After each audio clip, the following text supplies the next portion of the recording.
Welcome to Break Free and Trust, a redesign for living. Join me, Chris. And me, Jacqueline, for real conversations about life, death, and everything in between. Learn to connect with your intrinsic power to grow and heal, how to laugh at your own humanness and not take life too seriously. Through healthy conversations between the feminine and masculine, you learn how to harness the power of relationship and the mirror to befriend your shadow and to trust that any obstacle that gets in your way is there to help you grow. Together, working at a practical level, you'll learn to trust that everything that is happening is for you, your growth, and ultimate freedom. Our circumstances don't matter. It's only how we relate to them that does. Get ready to befriend the wisdom of your body and the power of your mind. Break Free and Trust starts now. And welcome to Break Free and Trust, a redesign for living. I'm Chris. And I'm Jacqueline. And in today's show, Jacqueline and I are going to explore a topic that I think is relevant to all our listeners, which is working with anger. Not just our own anger, but the anger of others, which we encounter probably in some form or another on a daily basis. Where is this anger arising from? It can be avoided. How can you respond and not react in the face of anger? And what's the gift and the opportunity that arises from anger? And how can anger be reframed through the lens of transformation? This and much more in the next hour. And for live viewers, of course, the show is open to questions in the second half. So put your questions in the chat or call in at 1-800-930-2819. So with that, where to start? Can I just tell you something funny? You said, I'm Chris, and I was about to say, and I'm Laura. It just sounds so canned by the time we get to that. Right? You could be Laura. Could be anybody.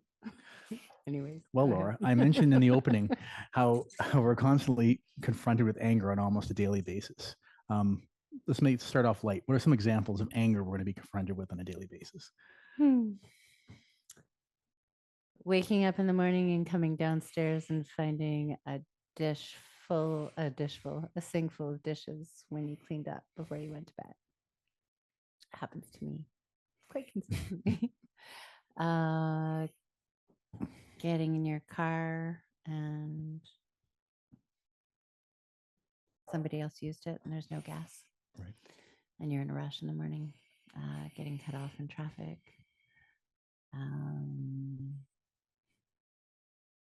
Kids running out the door and leaving their stuff all over the floor.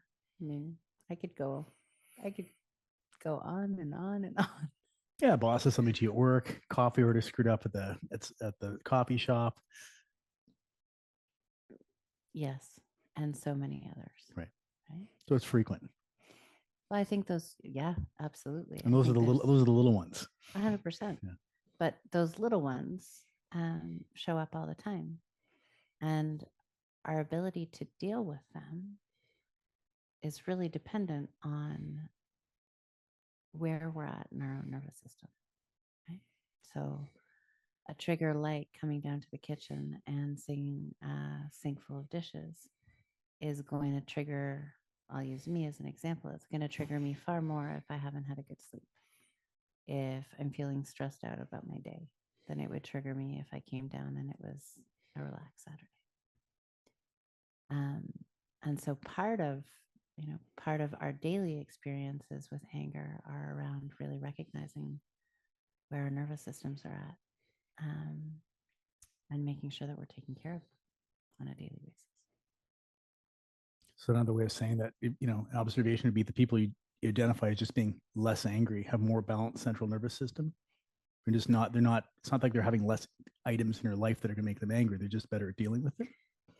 100%. I think that anything can be a trigger for anger. And the more stable our nervous system is, or the more stable our mind is, the more we're able to let those things wash over ourselves. The more we are in a place where we're in relationship stress, we have job stress, there's money stress, we haven't slept properly, we're not eating properly, the more likely we are to be triggered from those little things. And there's hundreds of those little things that happen every day. So yeah, I mean, I can relate to that in my own experience where I'm a far less angry person. And I was never really an angry person, but I go into anger or that type of mood far less frequently now because my my internal systems are much less stressed. But, when I look back at, what are the common things that make me angry, and preparing for this podcast, I came up with the same silly thing. When things don't go the way I think they're supposed to go. That does not happen any less for me now than it did 7 years ago or 10 years ago. But I find myself angry about them far less, if almost ever. And so if you take that even one step further, we'll say that when we're in resistance to what is happening in the world, we are more likely to find ourselves in an angry place. When we are able to surrender to what's happening in the world, we find ourselves far more in flow, right? What do you mean by in resistance to the world? It's a good question. I'll take it back to the silly things. Mm-hmm.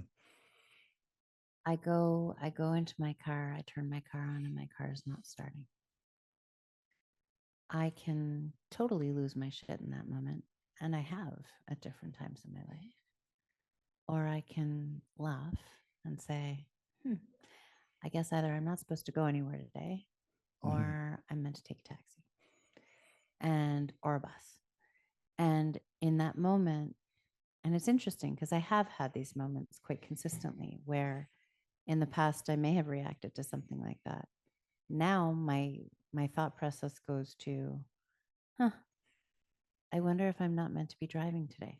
I wonder if there's something bigger looking out for me, and I'm just going to say, okay. And I think that oftentimes in our lives, and I know that it happens in our lives every day, is plans change, clients cancel, clients want to book at a time that we don't necessarily have time, kids' plans change. As long as we resist those changes, we find ourselves in triggered places.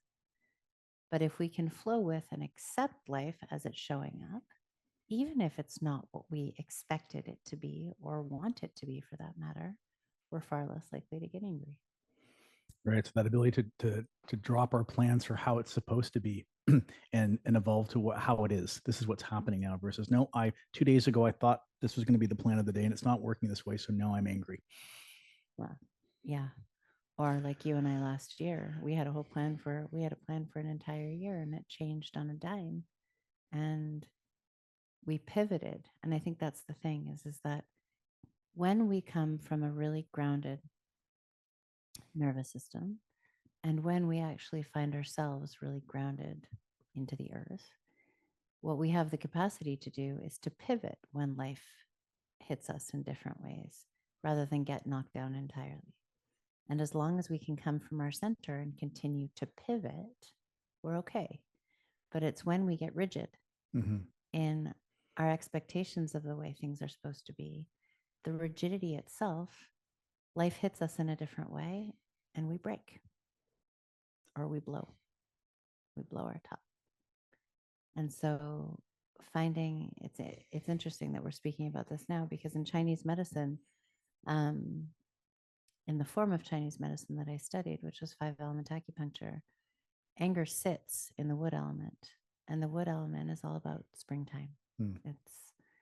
But if you look at a tree that's rigid, when the wind blows, the branches will crack. But for the most part, trees move really flexibly with the wind, right? They stay rooted and grounded in the earth, but they move quite flexibly, which gives them the ability to respond to what's happening versus to react and snap. We don't often walk through our lives as rooted and grounded as trees. And I would take that further. I've heard this saying, and I can't remember where it comes from, be like bamboo. Yeah. Right? The ultimate, it's strong, strong, strong. It's hard to get out of the ground, but boy, can it bend and flex with what's happening in its environment. Yeah, 100%. And so I think that one of the areas that I'd love for us to take this conversation is towards one, really recognizing that anger is an emotion. And an emotion, and we talk about good emotions and bad emotions.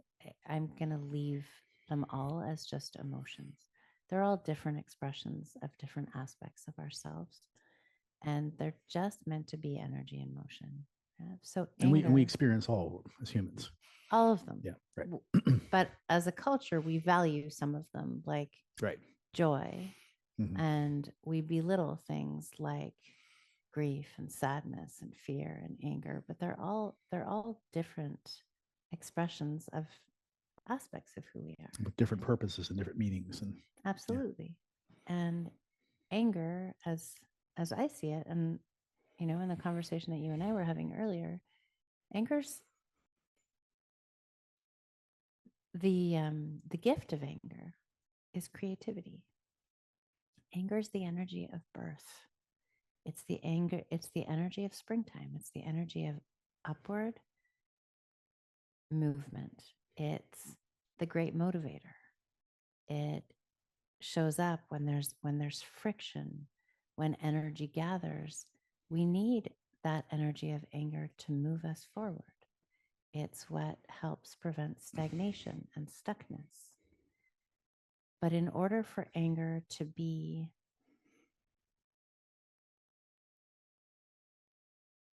a health expressed in a healthy way, we need to really have some kind of mastery over our nervous systems and some real awareness. And when I say mastery, I don't mean that we're all Jedi masters over our nervous systems. What I mean is our witness is awake, as we've spoken many times. Our observer is awake so that we can see and observe ourselves as we're moving through the world and be able to recognize when we need to pull back, when we need to move forward, when it's time to take a pause, when we need to take some time for self-care. Because when we can do those things, when triggers do show up in our world, and they're going to continue to show up, we can use those skills to be able to respond instead of react. yeah, and I like that. I like that framing of anger as an energy, and it's energy of creation. And I would use my own language, a forward momentum. And again, it's not judging any emotional states as good or bad. They all serve their purpose. But in a map of consciousness, referencing a David Hawkins, for instance, sitting below anger and that frequency of emotion are things like apathy, fear, shame, and guilt, which are not necessarily the emotional states of action. They're emotional states that serve their purpose, but that anger can serve that purpose of moving through those states and into something else, something different. And I think this idea that when you talked about, like, we're going to get triggered into anger. Well, that trigger is something that's going to spark us into, okay, we've been gifted an energy in a sense. What are you going to do with that energy now? It has the potential to move you to somewhere else if you can marshal it. And I think that's that when you have this nervous system that's in balance, we're more likely to be able to marshal that energy than have it drive us somewhere unconsciously.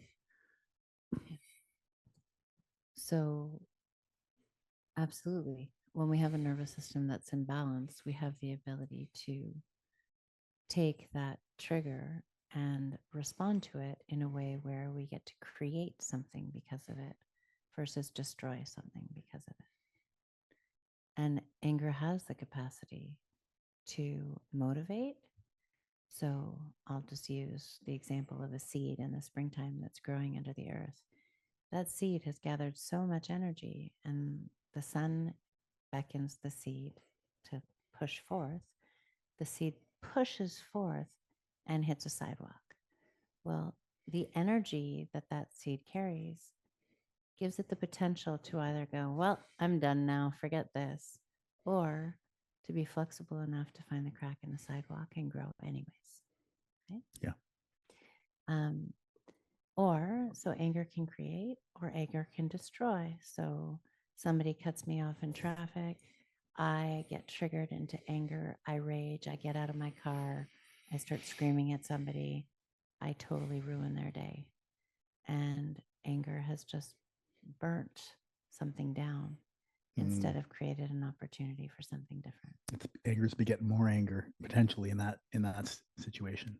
100%. And maybe even translated into the way you've described it, just in that scenario, into the guilt and maybe some shame and some other things that are less helpful. Yeah. And I think it's worth knowing, and I'm not going to quote it perfectly because I can't remember the exact stat, but it's something like a few minutes of real anger, like of experiencing real anger in your nervous system, lasts for hours in your body. And when we get angry like that, what happens is our immune system shuts down. Everything that puts us into a fight or flight response is what happens. So our capacity to see reality as it is gets really Narrow band. Yeah. Yeah. Even the blood will leave all of our organs and move to our skin to protect us so that we have armor in case something comes at us. It's like our system shuts down. And so it is really incumbent upon us for both our mental and emotional health, but also for our physical health, to be able to learn how to work with our emotions rather than let them take over. Yeah, and I hear that the topic of now making sense, working with anger. So anger is going to show up, and if we just, as you described, if you just stay in anger, it has a physical impact on us. We're more likely to get sick, to our immune system shutting down. There's all these sort of negative connotations. If we have ability to allow that anger energy, as you described it, to move through us in some way, it can potentially have a beneficial impact. But what we don't want to be, I guess, what you're saying, is like not just sitting in a state of anger. Well, yes. And, you'll often hear me talk about learning how to sit in your discomfort and be uncomfortable. And anger is incredibly uncomfortable.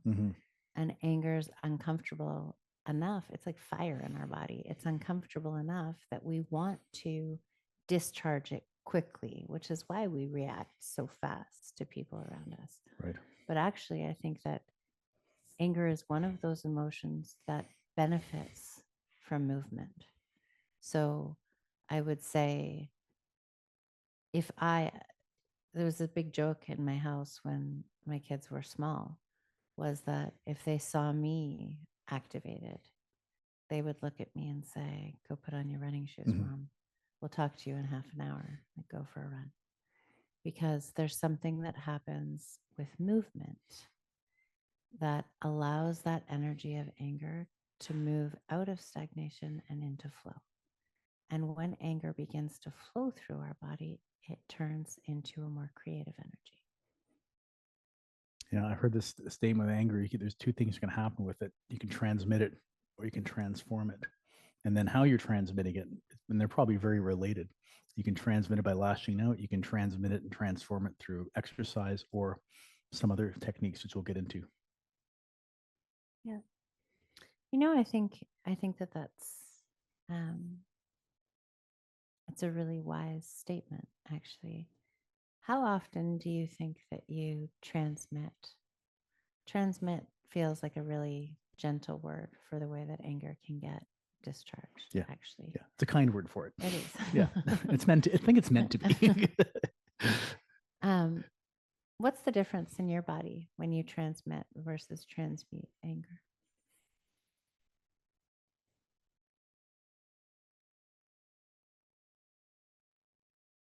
It's releasing the discomfort of it. It's like I'm gonna use some sort of a classic example of, I'm out somewhere and you realize another male gets aggressive with me. My absolute instinct is to get aggressive back, because that in that moment it's like it charges me, and it makes me feel good in a sense. It energizes me. So what I just saw you do is you actually physically moved your body in a way where you sat up in your chair and you're set to fight. Yeah. Right? That's right. So, and that feeling, there's aspects of that feeling that actually feel good, isn't there? It feel incredible. It's like, it's almost addictive, right? Because you feel strong. You feel in your body in that moment. And you feel powerful. It's tapping into like a warrior type of archetype to a certain extent too. Yeah, you feel like a protector. Feel like you're potentially putting yourself in a role that serves. There's a whole bunch of aspects to it, and it makes me feel safe in the moment. Right. Probably not after. Right. And so I'll come back to the other in a second, because I'm actually I'm thinking about what happened with us this weekend or last weekend. And I watched you move into that place for a moment, right? Yep. And what did that place actually generate on the other side? The same response. Right. Yeah. And so if two people are ready to fight, where are we going to get anywhere other than destruction? Yeah. We are? No, we're not. We're not. And so this weekend we worked together, which was kind of an interesting opportunity, or this past, whatever, 2 weekends ago, to move into transmuting anger, right? And how did we do that? Because that sort of posture had to shift in order for us to transmute anger.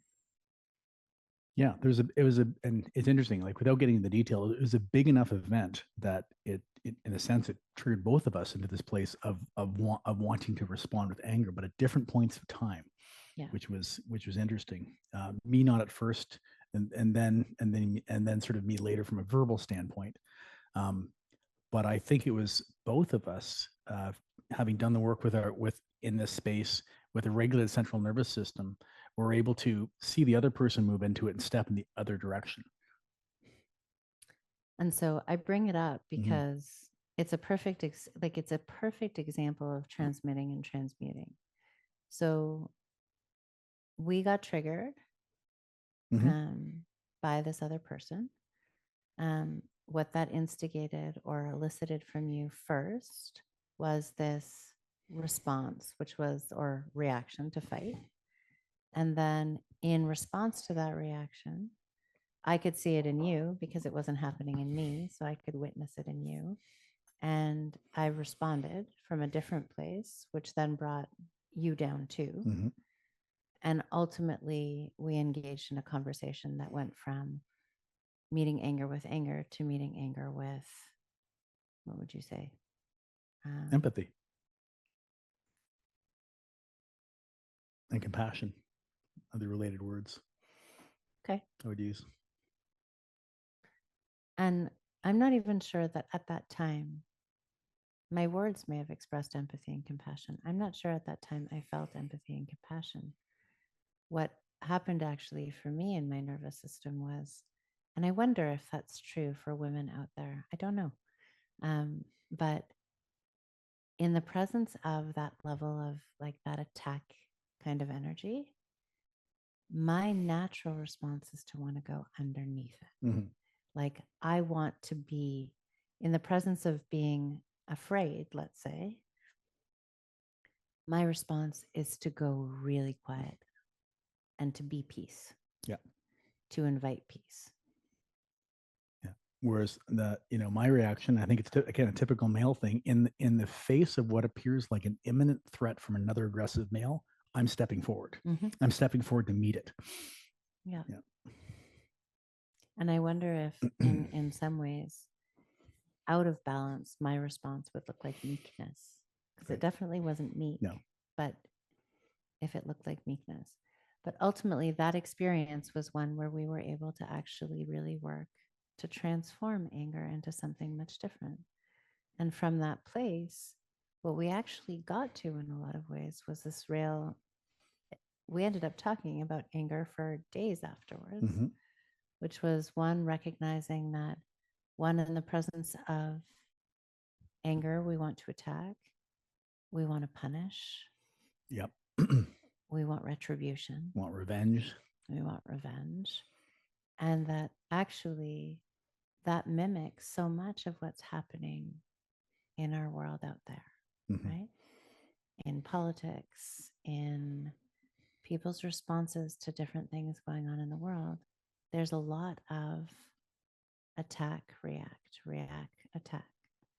And that we're caught in this circle and, well, a spiral that we can't seem to get out of because we're creating a tremendous amount of separation and duality between us. And that there's something different that we could do instead, which looks like, how do you actually find a posture of empathy and compassion in the presence of anger as a call for love, for acknowledgement, for recognition, and meet it with something different and potentially transform it into something quite beautiful.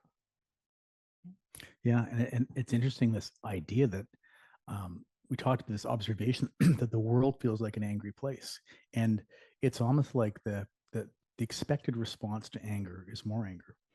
In the sense it's almost encouraged, and in the sense that I would say that, particularly my initial reaction in the face of another aggressive male would have been encouraged by other males had they been around. Like that's the way forward. That's what you're supposed to do.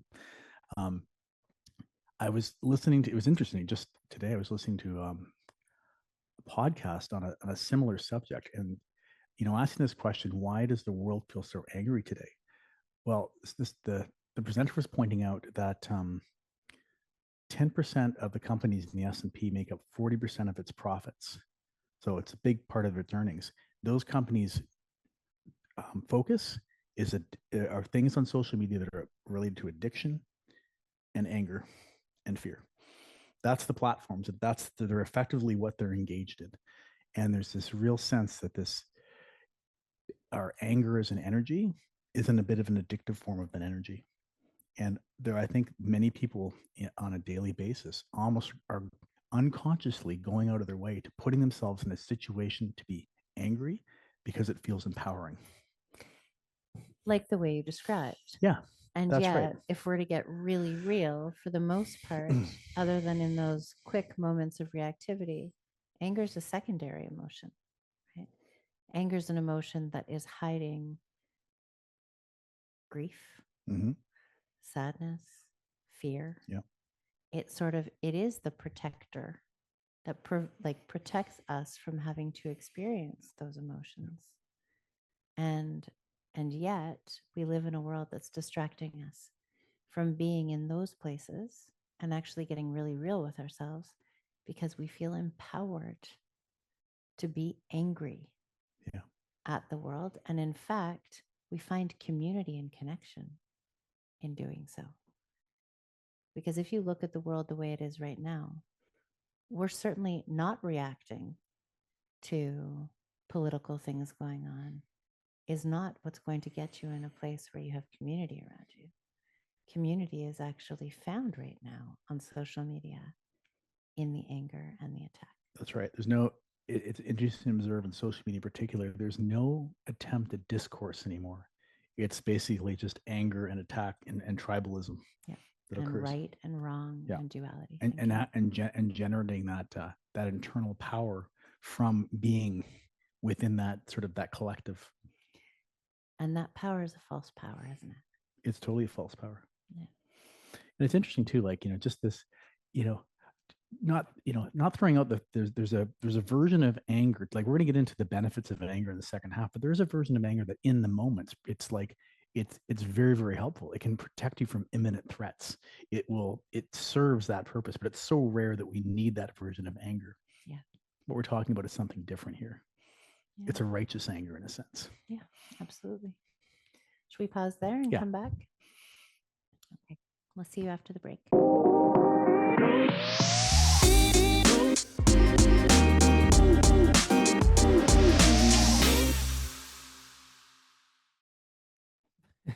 Sorry, I can't stop laughing. Welcome back, everybody. We left you just before the break talking about we were about to talk about the benefits of anger. So I'm going to turn it over to you. And why don't you take it away? Sure. Thanks, Jacqueline. I once had a teacher, and that gave me this statement, and I really hang on to it today. And I remember he wrote it on the whiteboard: "Anger is beautiful." And it didn't make any sense to me at the time, but as I've gotten into that statement, I really do think anger is beautiful, because what I've really come to understand is anger, when it can be observed, is what alerts me to when there's been a boundary violation.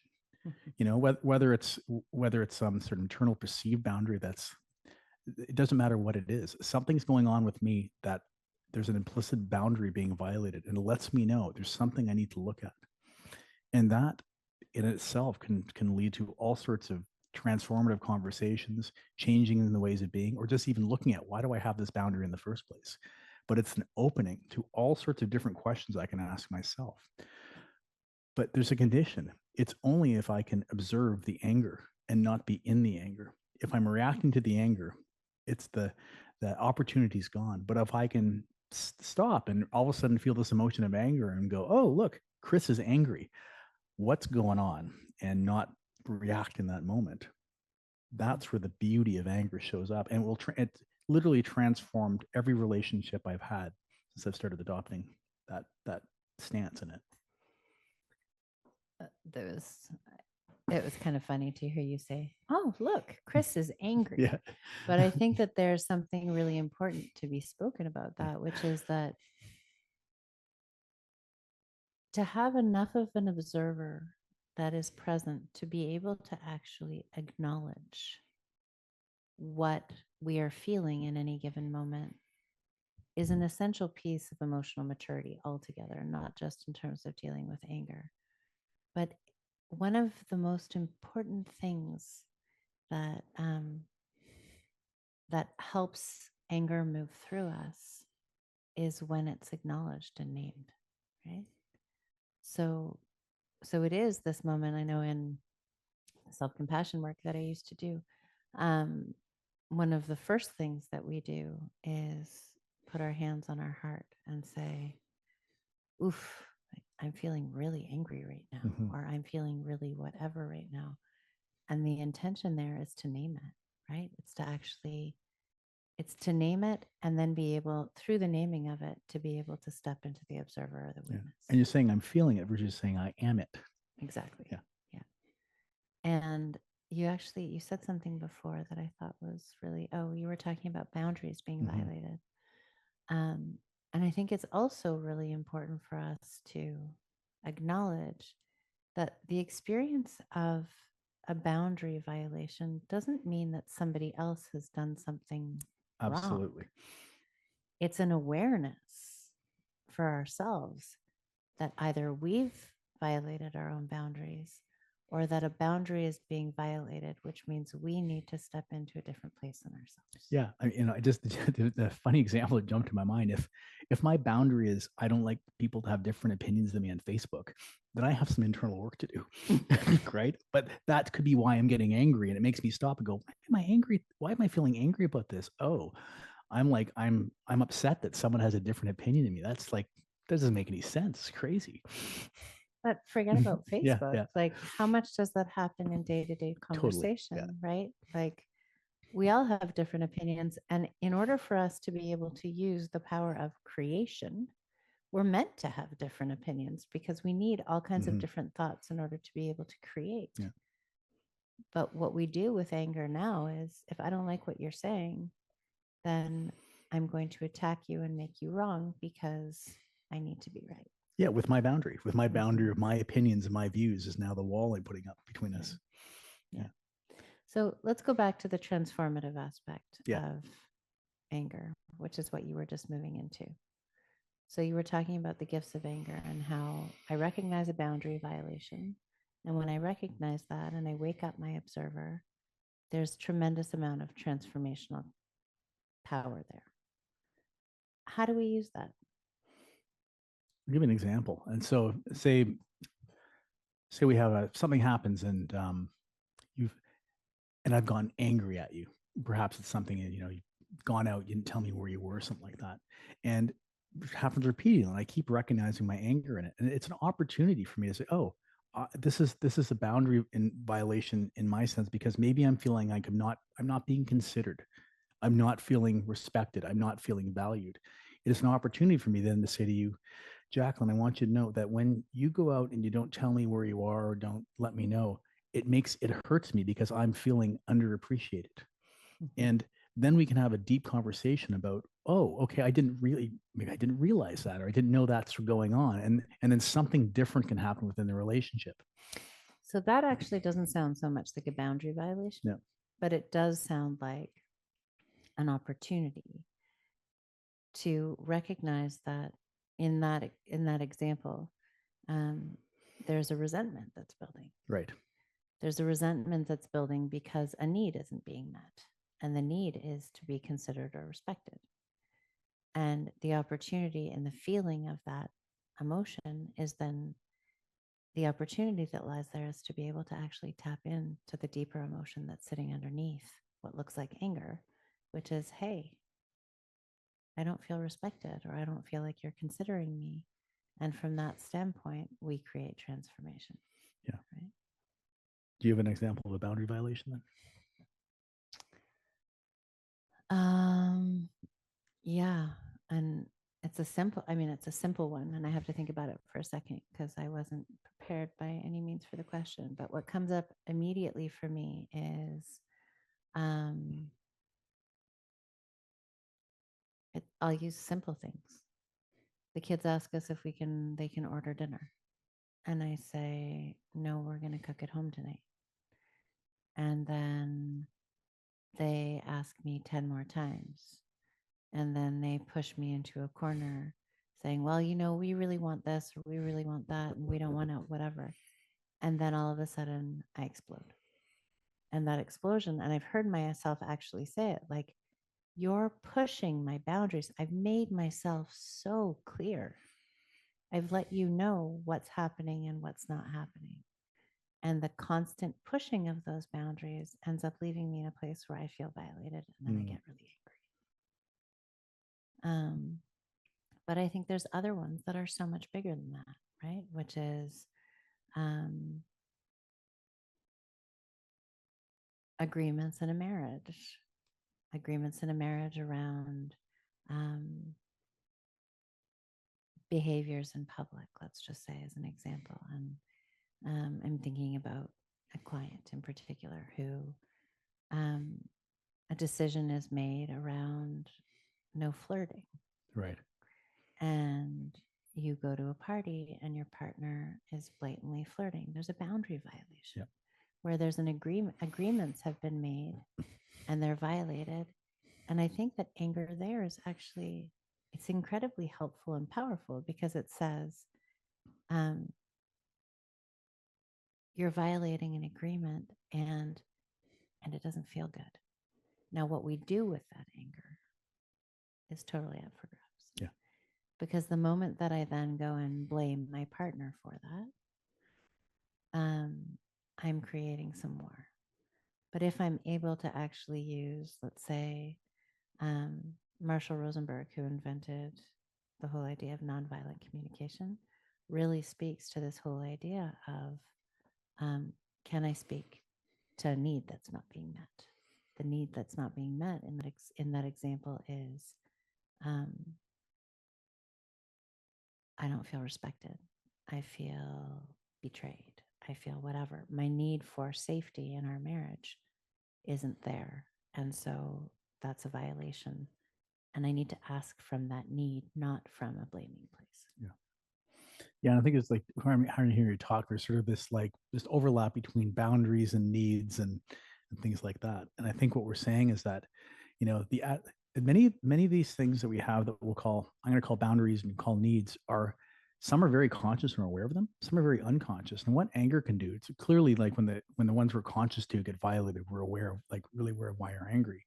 But other times the anger can emerge and it's like not even clear to us why we're angry until we step back and take a look at it. Oh, I didn't even realize that there's a boundary there. I didn't even realize that there's something that's happening there that I feel violated from that is now being exposed to me because I've looked at this thing. An example I can come up with is like at work where a boss is constantly getting you to work late or come in and or piling you with excess work that you can't really handle and you don't feel appreciated. And it's just building up this anger within you. Well, that's someone sort of walking through your boundaries that you've not held up or erected. The anger is letting you know you need to do something about this. And it's maybe on you. It's not the other person's fault. They're just giving you work that you're saying yes to, but there's a boundary that needs to be put in place. So what I love about what you just spoke is that we really have a personal responsibility as it relates to this work. Oh, yeah. And that is that people will violate our boundaries left, right, and center if we allow them to. Because people have their own agendas. Yeah. And we actually don't know what they are most of the time either. No. But the greatest anger that we experience isn't actually anger towards another person. It's anger turned toward ourselves because we haven't articulated the boundaries that we actually have or upheld our boundaries. So really, we've been in self-betrayal. Yeah. Right. And one of the things that you spoke about in terms of that example around work is that work just keeps getting piled and piled and piled. And what we're not aware of in that moment is that we're building resentment, right? Because we're sitting on a wheel of sacrifice doing what we don't want to be doing over and over and over again until one day your boss puts one extra task on your desk and you blow a gasket. Yeah.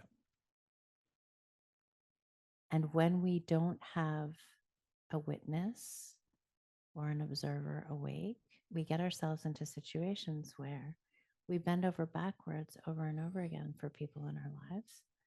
And then we hit our breaking point, and the only thing that gets remembered about us is our breaking point, not all of the things that we did that led up to that place. And so it's really important that we find a way to value ourselves enough to be able to honor our boundaries, not just for ourselves. It's definitely a selfish act to do that. Yeah. But also for the people around us, because when we don't, we end up exploding all over them. What makes me want to add there, I said earlier that two things you do with anger, you transmit or transform it. And I think there's maybe something in the middle where we store it.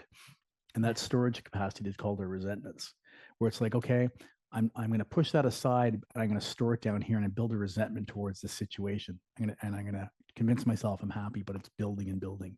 And as you said, that last little piece blows it all up, and all of a sudden we're super angry and reacting all over the place. And it doesn't make sense to our environment because our reaction is totally out of whack with what was handed to us. And the opportunity with anger then becomes, from a transformational standpoint, is as it shows up, observe. If we can step back and observe it, deal with it at the time. What is this telling me about the situation? How can I use this amazing gift to transform or change my situation so that I'm not going to be angry next time? So let's talk about that, because it takes a level of mastery to get to a place where I can recognize that that's happening. Yeah. How do I build that level of mastery? Are you so the level of mastery where you can step back and witness it, or not react and just respond? So let's even start with just how do we get to this place where we just don't react? That's a big step. But how do we build the muscle to be in a place where we're not reacting and we're responding?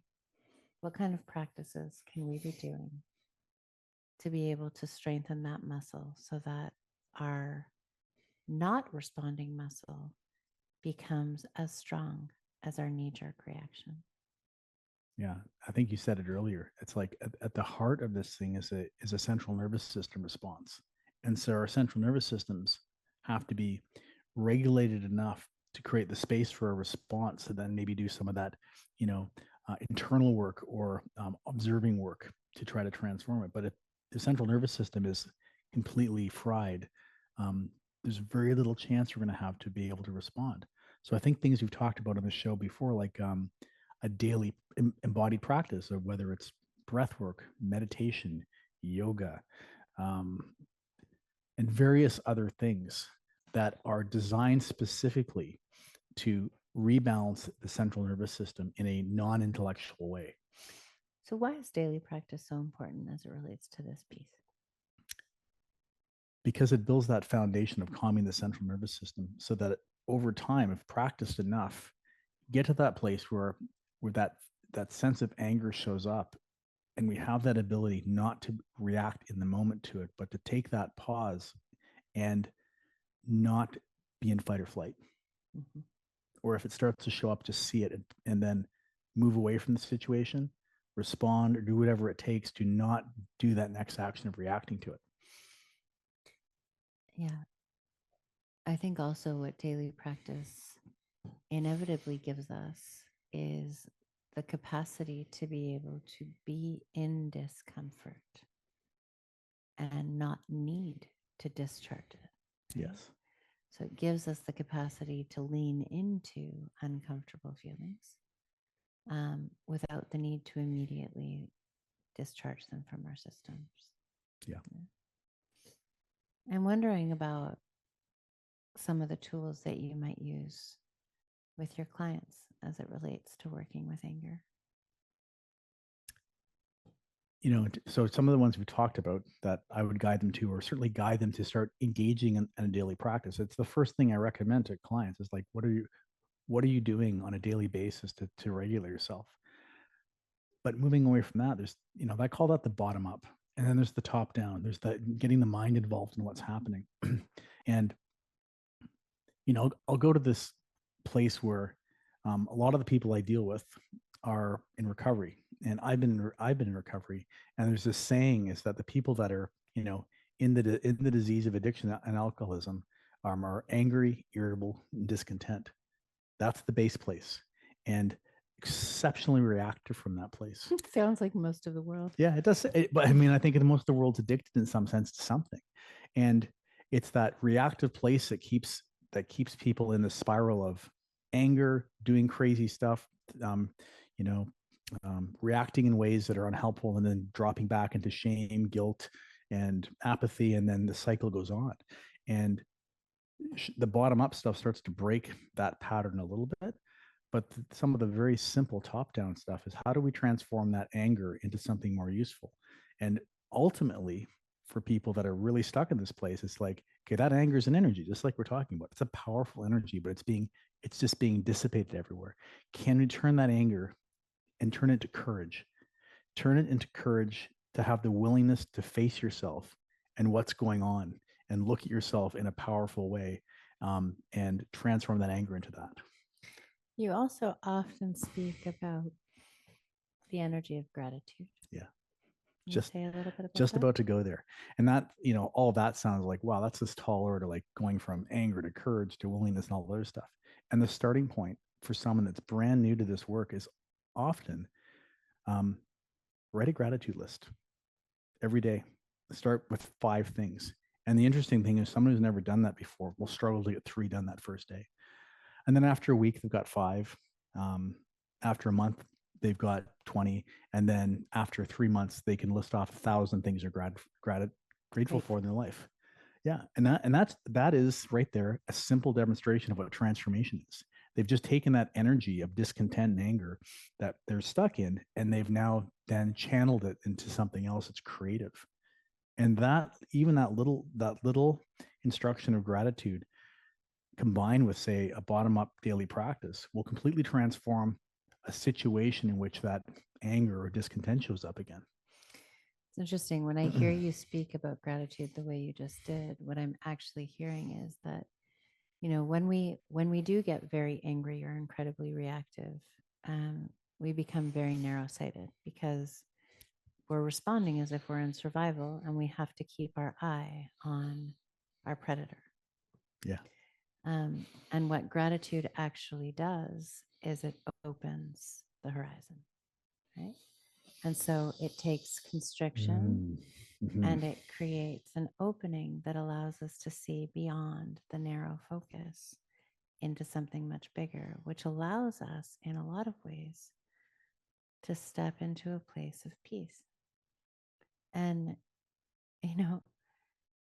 just before this conversation, I was on the phone with my mom, and she was recounting something to me. And what came out of my mouth was, well, in the midst of all of this discord, can you be peace? Like, you're telling me there's no peace. Well, peace is actually there all the time, right? We talked about this in last week when we were talking about the presence process. Anyways, Chris and I are in the midst of a process called the presence process. And I think it was in our chapter last week that we were talking about that we look for peace out there. Peace will exist if we do these things, but actually we get to choose peace at any given moment. And this idea of gratitude actually opens that field up tremendously to be able to tap into that energy. Does it not? Totally. And it was funny. I think we were joking about it earlier today, like the dishes in the sink example. I think it's such a great one because I mean, I don't know, I think that we all experience it to some extent. And you come back and in the morning, look at the sink and like, oh, I'm so mad the dishes are here. And then it's like, or maybe I can be grateful that I have a house full of kids that can leave dishes in the sink. And maybe I'm pretty grateful that I have a sink and grateful to have a house. And suddenly like you're grateful for everything and thinking, good God, if a sink full of dishes is my biggest problem in life, I've got a headache, my head shake because I got it pretty good. Mm-hmm. And that's my problem. And all of a sudden, like even saying it, the energy just changes. Yeah. And you go to a place of peace. Like, maybe I'll just do them. Maybe I'll do them happily. So what's the difference? And I want to have a chance to get to some other bottom up kind of tools also. But Yeah. what's the difference between bypassing anger and doing what you just spoke about with the sink? Because it's important that we feel what we feel, right? Yeah. Like we don't want to just suppress it or push it away or ignore it. But we do want to be able to work with it so that it doesn't drive us. So this idea of moving into a place of gratitude, how do we do that while still being able to actually feel that a boundary was crossed or that our wishes weren't respected or blah, blah, blah? Yeah. I think like anything, it's a different answer depending on what it is. But it's like first that acknowledgement that I am angry, and I'm trying to understand why that is. After you diffuse, you come to a place of peace. Then you can look at it differently with a much, as you said, a wider lens. I'm in a place of peace now. Okay, why got me so angry? Okay, the dishes. Yeah, I'm feeling disrespected here. I've asked for these to be done. I feel like no one's considering me, and so my boundary has been violated. What do I want to do about it now? Is it a big enough issue that I actually even or do I take it off the table? But if it is, then I'm going to deal with it. I'm going to have a conversation. I'm not going to enable it any longer because I'm likely been enabling it the whole time. Mm-hmm. And so I can make the change. But then I also get to choose how I'm going to respond to it versus having the anger take me That's over. right. Because you transform, and every time you transform something to a higher level of consciousness, as you said, your vision gets wider and wider. And if you're at a place for peace, you have 360-degree vision of what can happen. In your place of anger, you got tunnel vision. 100%. Yeah. That was beautifully spoken, actually. Thank you. Yeah. And you brought up two things that I just want to bring up before we close, which is two tools that you can use are that in the moment that you experience a feeling of anger and upset, you get to ask yourself a question. And one of the questions, well, you get to do before that, you can notice that it's there, acknowledge it, name it, and take a pause, count to 3, take a breath, and then come back to it. You can ask yourself this question, which is, in an hour from now, 3 hours from now, a day from now, a week from now, how much is this going to matter to me? Because that also opens the field Those up are again. really good right? tools. Yeah. There's different breath techniques that you can do to calm your nervous system as well.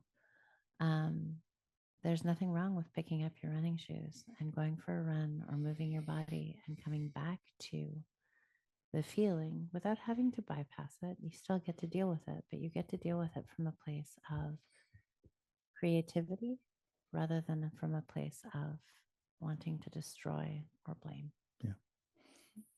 Yeah, that was well said. And I'd add one more thing, and this is a real recovery thing, is when you're in a place of anger and you're thinking, you recognize your thinking is not great, pick up the phone and call someone who's not angry, and ask for some guidance, right? As a way to get out of it. Those are all beautiful tools. That's great. Yeah. Okay, everybody. Well, thank you for being with us today. We will see you in a couple of weeks. And hopefully some of these tools you can take away with you and use them and let us know how they work for you. All right. Until next time. Thank you. You've been listening to me, Chris. And me, Jacqueline, on Break Free and Trust, a redesign for living. Tune in every second and fourth Monday at 3 p.m. on Transformation Talk Radio for more real conversations about life, death, and everything in between. Learn to connect with your intrinsic power to grow and heal, how to laugh at your own humanness and not take life too seriously. Through healthy conversations between the feminine and the masculine, you will learn how to harness the power of relationship and the mirror to befriend your shadow, and to trust that any obstacle that gets in your way is there to help you grow. For more information or to connect with us personally, visit theway-healing.com. That's theway-healing.com.